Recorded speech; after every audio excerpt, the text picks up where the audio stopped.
Hi, good day everyone, esteemed members of the Executive Board. My name is Hairi and it is my pleasure to open today's presentation on behalf of our project team. Joining me today are Nesh, Zaima, Ramzan and also Amri. Today we are presenting a comprehensive data-driven business decision proposal regarding the strategic introduction of premium butter croissant at BrewCraft, Malaysia. As you are aware, BrewCraft's strategic objective for the upcoming quarter is to aggressively capture morning foot traffic. Introducing a high-quality butter croissant is a key driver for this initiative. However, a critical operational decision must be made prior to rollout. Should we manufacture this croissant internally in our own kitchens, which we refer as the make option, or should we outsource production to specialized external supplier known as the buy option? To answer this, our team developed a rigorous costing framework.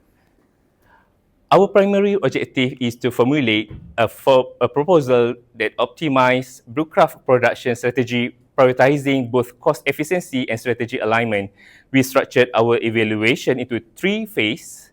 First, cost behavior analysis, where we classify every expense as variable, fixed, or mixed.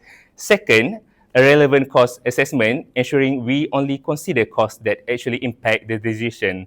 And finally, an incremental analysis to compare the true financial impact for both alternatives.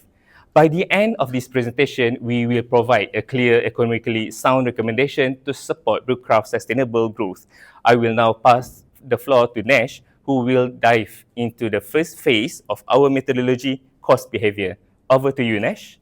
Thank you, Kyrie, and very good day to everyone. I am Nash. The foundation of our make or buy analysis relies on understanding exactly how our manufacturing costs behave in relation to our production volumes. For this analysis, our primary activity driver is the number of butter croissants produced. We have categorized our estimated production costs into three distinct groups. First, our variable costs, which increase in direct proportion to production. Based on management estimates, producing a single croissant incurs variable costs for direct material, such as Ringgit Malaysia 80 cent for flour, Ringgit Malaysia 120 cent for butter, and Ringgit Malaysia 20 cent for egg wash, along with packaging and direct labor. Together, these variable costs amount to exactly Ringgit Malaysia 4.05 per unit. Second, we evaluated our fixed costs. These are expenses that remain constant regardless of our production volume within the relevant range.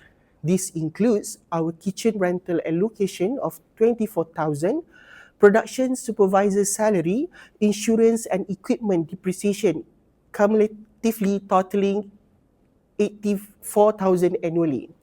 Finally, we identify our mixed costs, which contain both fixed and variable elements. For BrewCraft, these are kitchen electricity and equipment maintenance.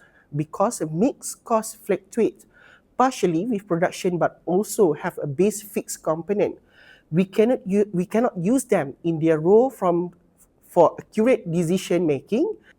They must be separated into their fixed and variable portions before we can apply our incremental analysis.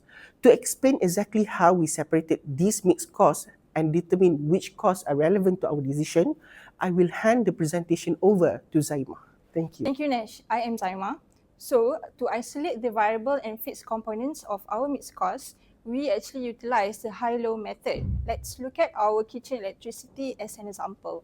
So, we analyze our highest production activity of 20,000 units, which incurred 7,500 ringgit Malaysia in electricity against our lowest activity of 10,000 units costing of RM 4,500.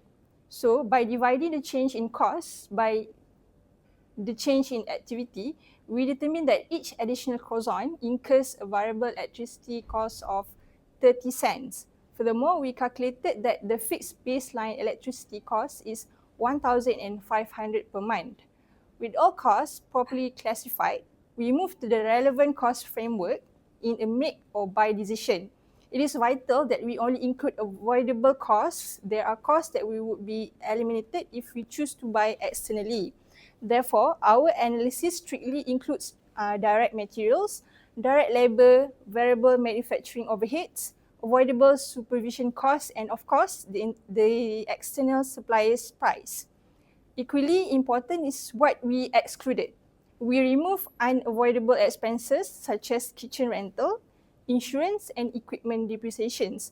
Since our company will incur these fixed costs whether we bake the croissant ourselves or buy them from a supplier. So they are completely irrelevant to this specific decision. Excluding this ensures our financial comparison is entirely objective and focused only on the incremental differences between the two options, which are buy or we make. I will now pass the time to Ramzan, who will walk you through the actual financial comparison based on the relevant costs. Thank you. Thank you, Zaimah. I'm Ramzan. Let's look at the first financial number. If we focus purely on the base operation cost using the relevant and avoidable costs Zaimah just defined. Manufacturing the butter croissant internally seems like the better choice. Our analysis show that the total relevant cost to make is 576,000 annually. It's constant. The external supplier purchase cost to buy option is 600,000. On the surface, producing internally is cheaper by 24,000. However, making business decision based solely on operating costs is dangerous because it goes ignore the hidden costs of tied up resources. This brings us to opportunity costs if we choose to manufacture the croissant internally. We completely occupy our existing kitchen capacity. But if we outsource to the supplier, we release the kitchen space. Our analysis indicate that this released capacity can be immediately utilized to produce 30,000 additional Danish pastry annually.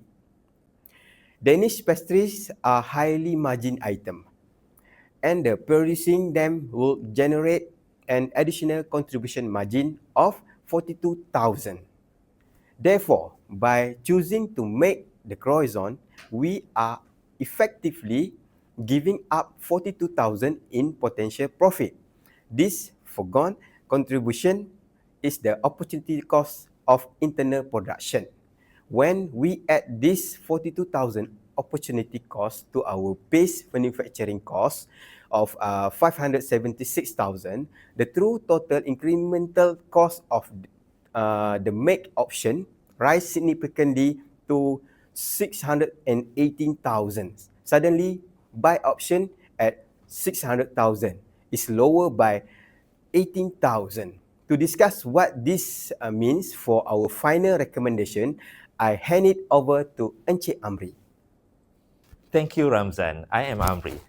As Ramzan highlighted on, we account for opportunities cost. Purchasing from the external supplier is 18,000 more cost effective. To ensure this decision is robust, we conduct as a sensitive analysis on the supply pricing. Our findings indicate the outsource remain the financial superior option as long as the supplier price stay below 5 ringgit per unit, excluding delivery. At exactly 5 ringgit, we hit our break-even point. Beyond the financial metrics, we must also weigh the qualitative business consideration. Outsource provide massive operational simplicity. It reduces our inventory management burdens, frees up work capital, and most importantly, release our internal capacity. This operational flexibility allows BrewCraft to focus on developing higher margin products. Our internal production offers strict quality control. Our chosen suppliers specialize in venouserie, ensure and consistent premium standard and aligned with a BrewCraft brand. Any potential supply chain risk can be mitigated with strong service level agreements. In conclusion, based on our comprehensive analysis, the recommendation of project team is clear. We propose that BrewCraft proceed with outsourcing the butter croissant production. The buy alternative not only offer a lower total increment cost of 600,000 ringgit, saving us 18,000 ringgit, but it's also provide the scalability and strategy flexibility necessary for our continuous growth. Thank you, Executive Board, for your time and attention. Assalamualaikum.